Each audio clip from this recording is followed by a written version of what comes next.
Hi there. We're your hosts, Lee and Brendan. Thanks for joining us today. We're excited for today's podcast about Leavingcare. We'll be speaking to experienced foster carers Laura and Jake about their experience and what they believe is missing from the care system. So we'd like to introduce Laura and Jake. They're currently Anglicare Victoria foster carers for the past 7 years, and they've had 10 emergency placements and 5 longer-term kids. And they currently have a 12-year-old boy who's currently living with them. So they've got such not only our friends, but also a caring and compassionate heart to provide young people with a safe home and to really integrate it into their family. So welcome, Laura and Jake. Great to have you here today.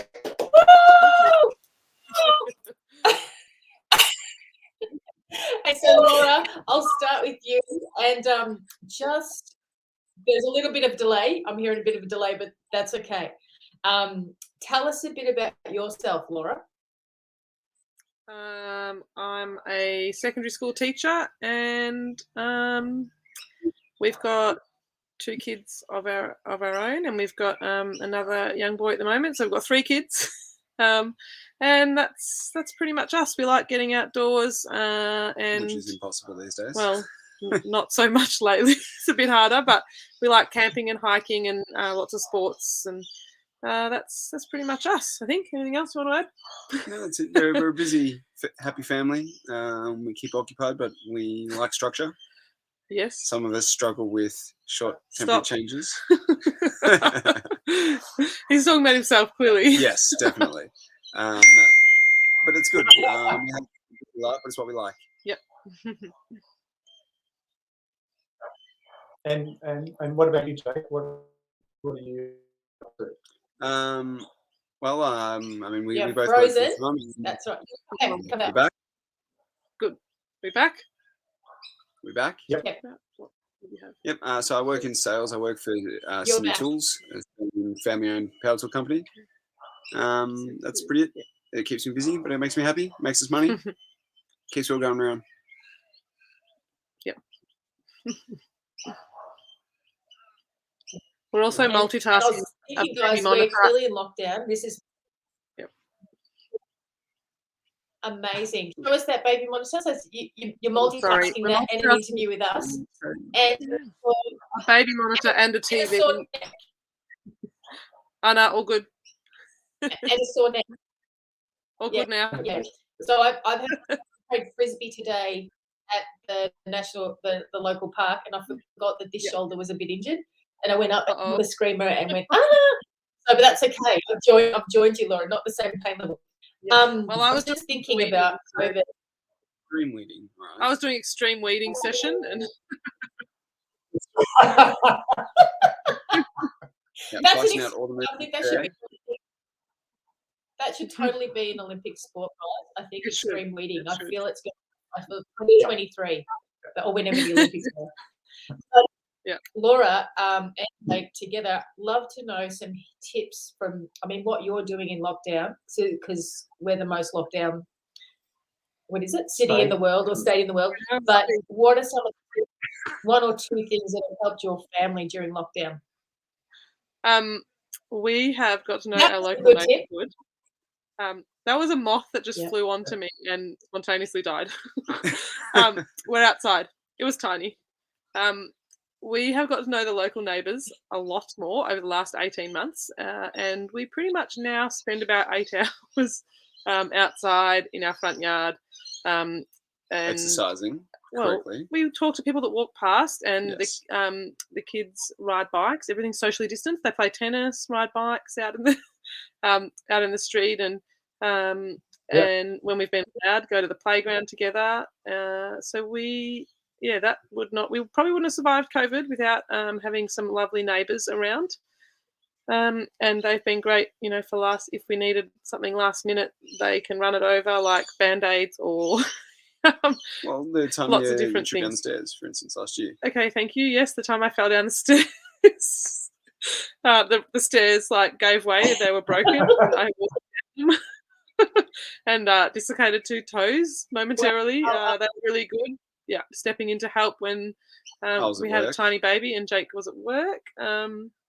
Yeah, lots of different scenarios. They've stepped in when our 12-year-old thought he was like a ninja warrior and tried to jump onto the retaining wall but missed and cut his whole knee open. we had the tiniest band-aids that wouldn't cover it, so they came over with more. So yeah, we have a lovely neighbourhood with kids of all different ages, and they just love playing out together. Yeah, I think that's been probably the main thing that's kept us going during lockdown, just contact and community, really. I think one thing that's probably also helped as well is both of us have still been able to work at work. True, yeah. Which I think certainly helps. Yeah, so the kids have gone to school and daycare, and their routine hasn't changed all that much, really. Like it's altered slightly maybe for the oldest. Yeah, a little bit with school being different. And there's less kids there with them, but their routine as such has changed, even though once they arrive it might look a bit different.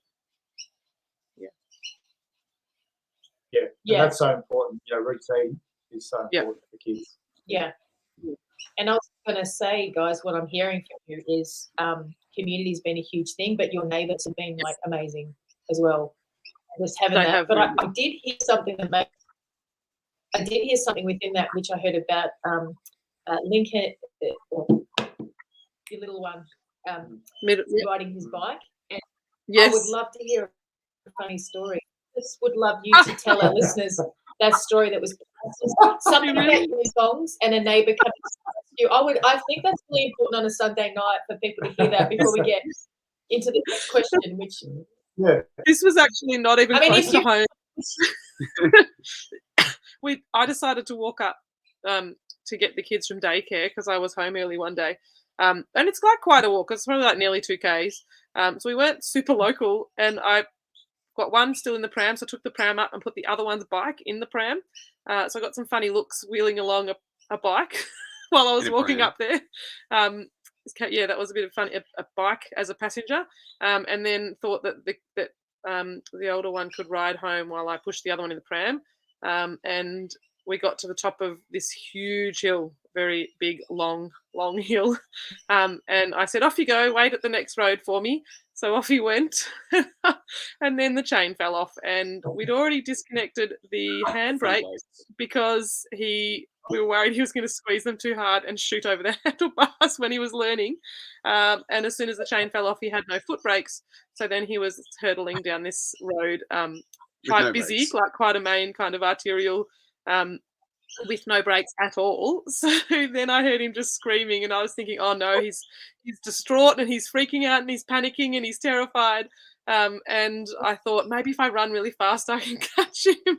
So I just happened to see this lady, like quite, if she's listening, I'm not that old, but quite an old lady in her front yard. And I don't know who she is. I've never seen her in my life, but I knew I couldn't run with the pram. So I just said, as I was running past, watch the baby in the pram, thanks, bye, and then ran off in thongs, which probably, had I thought about that, I probably would have known it wasn't going to end well.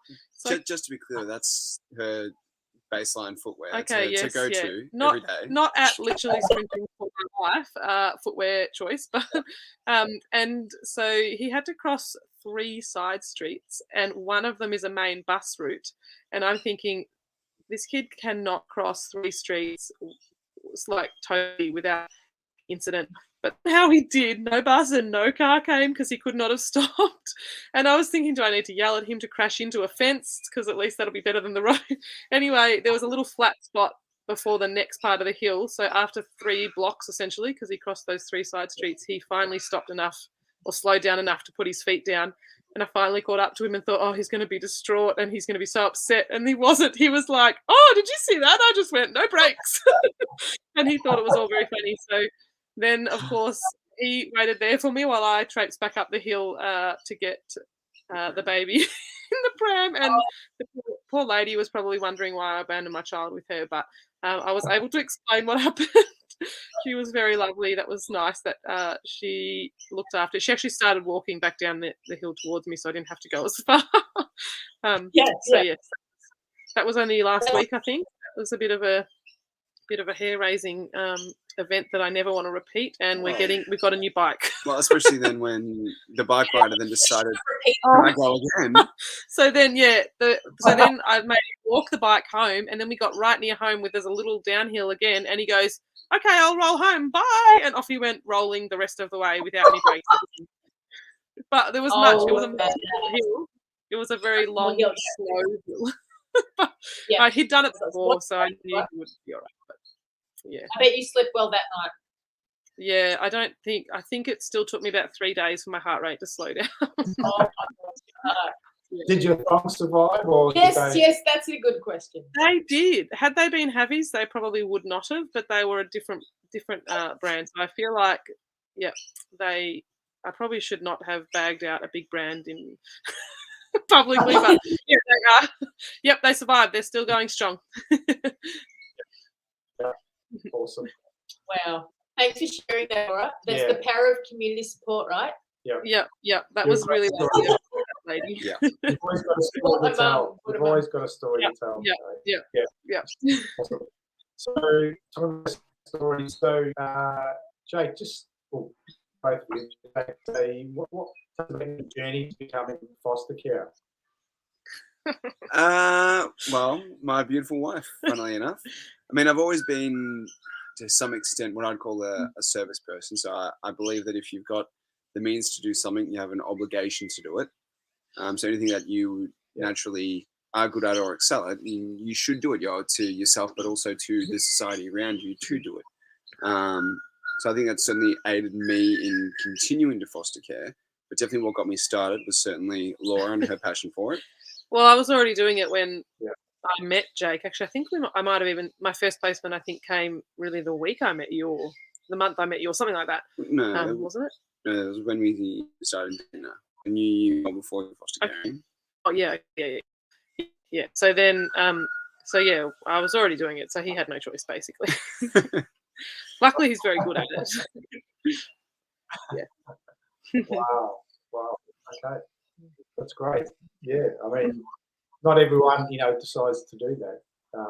But, to think that, you can do it, together, that's why you obviously match together, because we've seen, you together, and it's, you make a great team. So that's why, you continue to do it. So And I would love to ask you guys some of the, I guess, a little bit about some of the young people that you've looked at without, disclosing names or things like that, but just some of the, I guess, some of the stories about the people that you've fostered that are in your mind. Yep. Is that moth coming back at you, Laura? No, I thought you were looking at. Yeah, there's a big spider in a web up there on our ceiling, but that's all right. We're just on the veranda, so we're getting mosquitoes and the sun's going down. But yeah. Did you want me to read you Charlotte's web? Okay. No. Charlotte's web. What words are you going to put in the web for us? Okay. She's friendly and not so much. The internet's not great. So I don't know if it's us or you guys, but we can talk about some of the kids we've had if you want. Really briefly, we've had before Jake and I were married. I had a young boy come and stay for what was going to be quite long term, so a few years. And a few months in, Jake was actually living in Darwin then on a border security assignment of sorts, and so while we were dating, he was. I had my first young man come to stay. So a few months in, his grandmother decided, or had earlier said no to caring for him, and changed her mind. So that was great that he could go to family, and that's pretty much been our experience from then on. We have always said long-term placements only. And within a few months to a year, there's a reason why they move on. And sometimes that's been positive reasons, sometimes a bit harder, but they've all worked out, and that's fine. So we haven't really had anyone longer than a year before. We did have another young man who we still see really regularly, who came and stayed with us twice, and he's just part of the family now. So, and you guys are really familiar with him as well. You know him really well, and So he came and stayed, then went back home to family, then came again, and now he's out in his own, doing his own thing, and we're so proud of him. And he's just one of the family now. So photos on the wall, kids knowing their name. yeah, they all call, all the kids call, know that he's their brother. And who else? We've had another young man came and stayed for a year. And he ended up going out to do his own thing. I think he was about 17, so we probably would have loved to spend another year with him, but he was ready, and that's okay. And who else? We've had some other shorter ones. We've done some crisis and emergency care or some respite. Lovely. One of our favourite respite was, of course, a young man that you know very well, that we had a few times as well.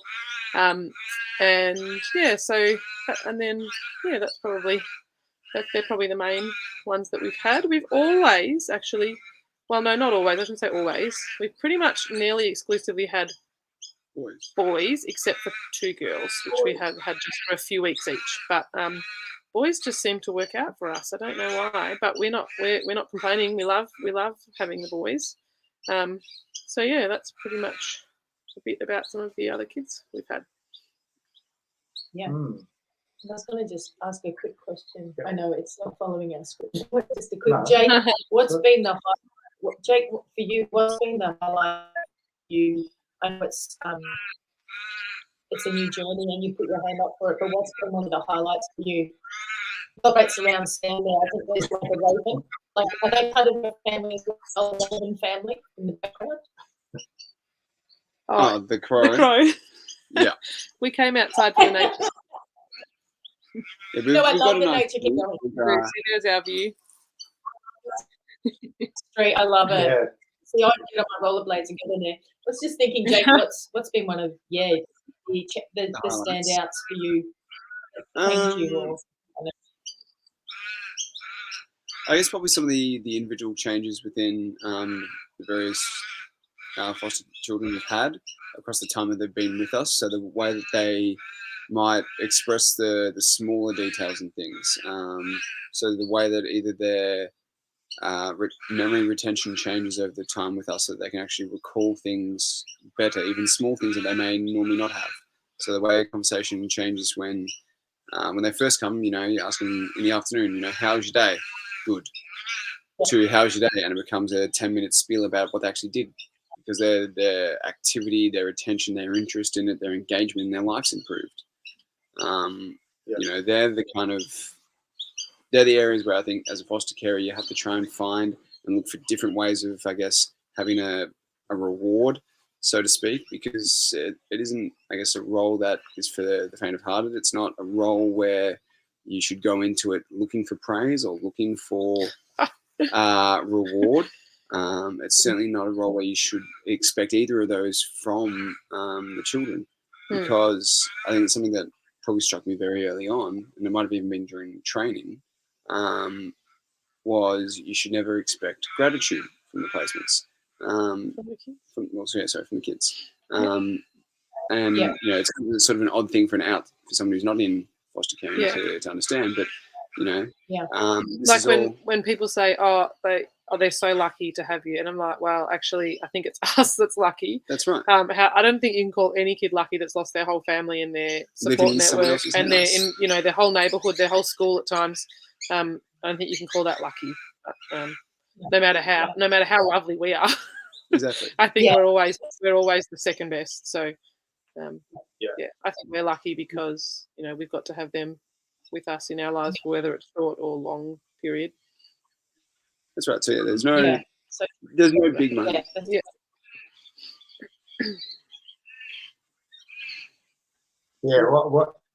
think what I'm hearing you say is, these young people have got something to offer, and you bring that out, but you also encourage it, and that's where they, really, thrive. Yeah, totally.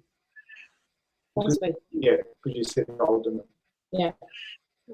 I like you saying that you can't go into foster caring to get praise or that from the kids themselves.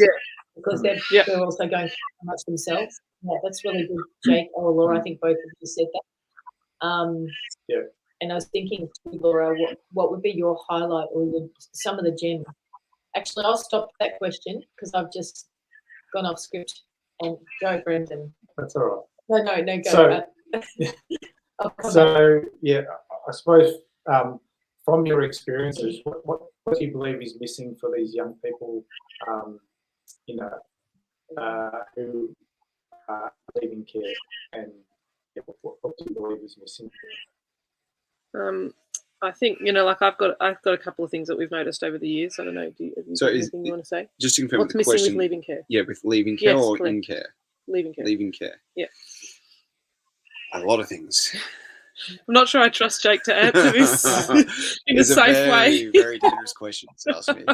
Maybe will I This answer is this called something you can. the podcast, the unplugged version. It's okay to be real. Yeah. Because I'm Sometimes a bit. the way I describe myself is I'm subtle as a sledgehammer. Yes, that's yes. Okay, so I'll answer and you can add it. Which is what, Yeah. which is why you work for Sydney Tools. Yeah. So if we talk about we've had a couple of leaving care experiences, probably with two of the boys that we've had, and really different experiences, totally different. And also I've worked in residential care in the past. Maybe I could have said that at the start, but that's why I got into fostering. So I've seen leaving care 100 times from residential care. And I think it's a lot better from foster care than it is for residential care. It shouldn't be like that. You know, I think the resi kids should get the same sort of leaving care or pathways that the foster kids do. But I think something I still notice is that in foster care, there's a lack of commitment to keeping the kids with their families, as in their foster families, for longer. I don't think, and I know now we've got the Home Stretch campaign, which is amazing. That's a game changer, and that's about supporting foster families until the children reach 21 instead of 18. But I think maybe because it's early days, or maybe it's just a bit of a culture that we haven't shifted yet, is that we still fall back on just moving them out into units when they're 16, 17, 18 years old. And I don't think that's good enough. And I think it's too early. I think there should be more support, around supporting them to stay with the family. Because I don't think really any kid's probably ready to leave at 18. Exactly. I was going to say most children don't do that. I mean, I moved out at 18, but I moved into the military where I got taught everything anyway. So I already had that support network, that example, the leadership, the mentorship that was given to me on a silver platter. You know, I don't think it can be expected of any 18-year-old, even if they've had a non-traumatic upbringing, to be able to stand on their own 2 feet at that age in today's society. Yeah. Let alone being, for lack of better phrasing, behind the 8 ball. Yeah, and I think the issue is once they get to that age, so 16, 17, 18, they know that they want to be independent. They know they want to make their own way in life, and that's how they should feel. But there should be support to find that and to meet those needs within the family unit rather than moving them out of it, I think. Of course, there'd be some situations where, yes, maybe the right thing is to move on, and that's fine. But, things like, like working with the family to resolve any issues, like is it that young person feels like they don't have enough privacy in the house anymore now that they're getting older, and what can we do to resolve that? Or rather than going, oh, okay, well, let's get you your own house then.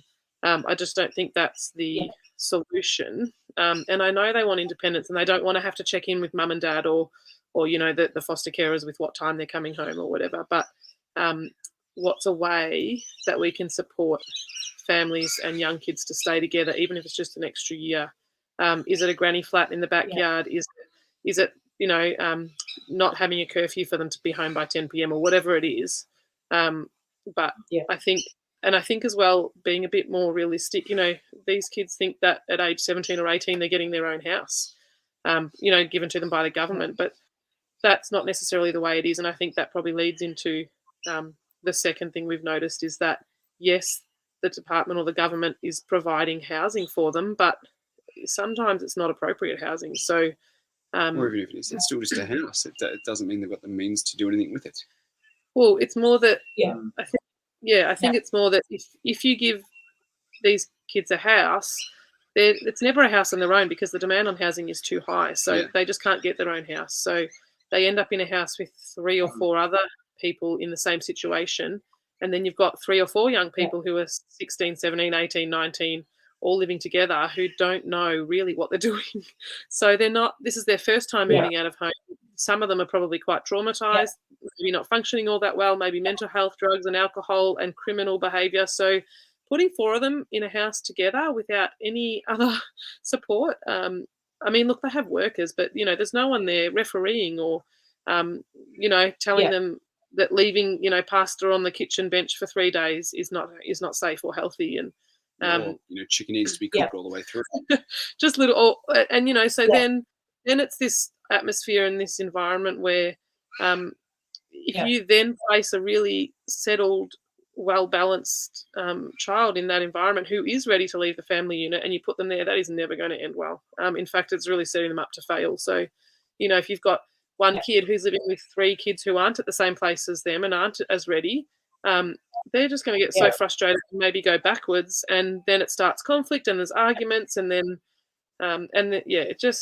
I guess they're the 2 biggest things we've noticed is that let's support these kids to stay longer with the family unit, and when you do move them out, let's give them appropriate housing that they're not scared of. Like being in an environment like that sometimes is scary, and you don't want to be home. So we see that too. Like they've got these houses, but they don't want to be there because they don't want the impacts of the drug and alcohol and violence that these other young people they live with are having. So then they try and avoid home, and that's not healthy either. So I guess they're the 2 main issues we see. Probably the only other one that I might bring in would be, I guess, sometimes the lack of trust or support for carers at the end of a placement. So when, sometimes I think that the carers are always going to want to have, generally speaking, a focus on maintaining the connection with the child. Even if they know the placement is going to end.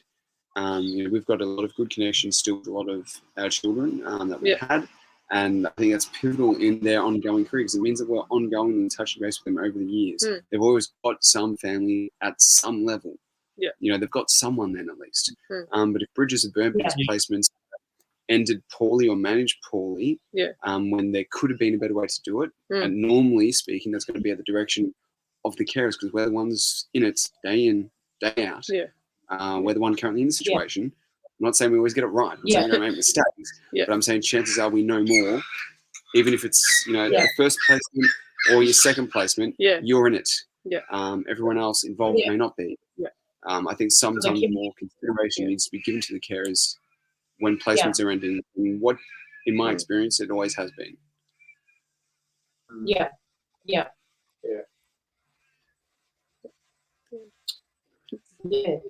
Interesting. I was going to pick up on something that you said, Jake. Then what you're saying, because it cut out like a little bit with the the magpie fight and a little bit about. But you were saying, could you just repeat what you just said, if you don't mind, just in case you picked that up, because I think that's really good.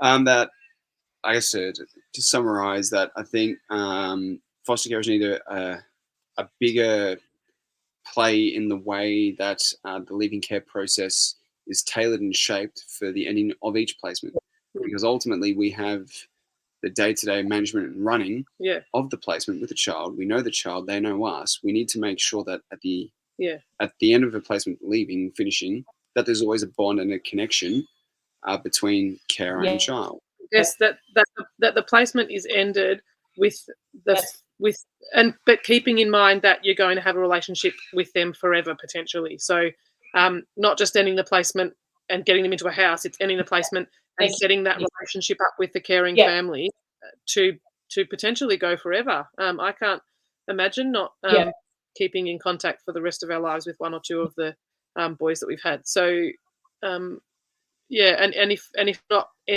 placement's not ended carefully, then that can impact and affect that. And some of those kids, maybe they don't need us, and that's fine, and they'll move on their own.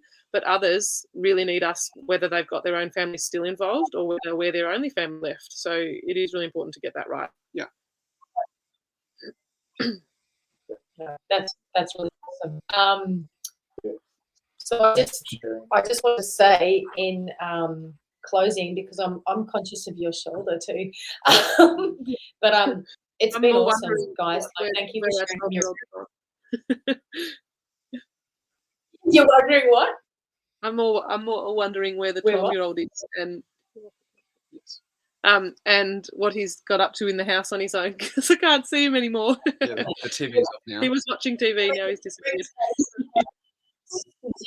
Just in closing today, we just want to reiterate. Look, even today with Laura and Jake, their voice matters. Their voice needs to be in the Leavingcare planning big time, just like Jake and Laura just shared, amongst all the other things that Laura has shared earlier and Jake. We just think that it makes sense to include your voice too in Leavingcare prep, because you're one-on-one with the kids. So we just want to reiterate to kids that are carers that your voice matters. Just like we heard the voice of Laura and Jake today, and they're lovely magpies and ravens in the background. That was wonderful. I love nature. I'm inside. I've been inside a lot. You get the moth as well. And the moth decided to come and play too. But so just in closing, if you've had an experience of Leavingcare, we would love you to get in touch with us via our website, and in our session notes today. We're going to post this live to YouTube and also to our. And just wanted to say a huge thank you to Laura and Jake. Thank you so much for joining us today. And really appreciate it. We'll see you soon, and we'll be in touch soon. Hoping it gets better soon, Laura. I look forward to seeing you out of lockdown. Find your 12-year-old. Yes, not too long, Thank not you too so long now. much. We were Thanks, probably guys. reading inside. Appreciate Bye. it. See you soon. Bye, guys. Bye. We will see you and we're going to have dinner with you. Okay. See you guys. See ya. Bye. And we want to just thank you for joining us as well in podcast episode Episode 4. Yeah. And Brenda, are there any final words that you have to say about today? That was great. No, that hearing was from Laura great. and Jake, Yeah, wasn't yeah. it? They're so, you can see how committed they are, and not just for the kids, but ongoing. And that's what I like about it, that they keep that relationship with them, that they realise that, you know, that's so important for the person, that they care of, because they've had so many carers maybe prior for them for them to come into their care. So that's right. Yeah. So that was really great to hear their personal experience. So we're grateful that we can call them friends as well. Yep. So I just tried to add a banner and it didn't work. Oh, it did work. Yeah. Yes. So Well done, Lee. this is the first, isn't it? So we're just going to say bye for now, guys. We're here every Sunday. We're going to have hopefully another interview next week from some friends that we know, or it'll either be us live talking to you more about the Leavingcare space. Yeah. And just have a great Sunday. And it's bye for now from Lee and Brendan. Yeah. Thanks for Bye. tuning in.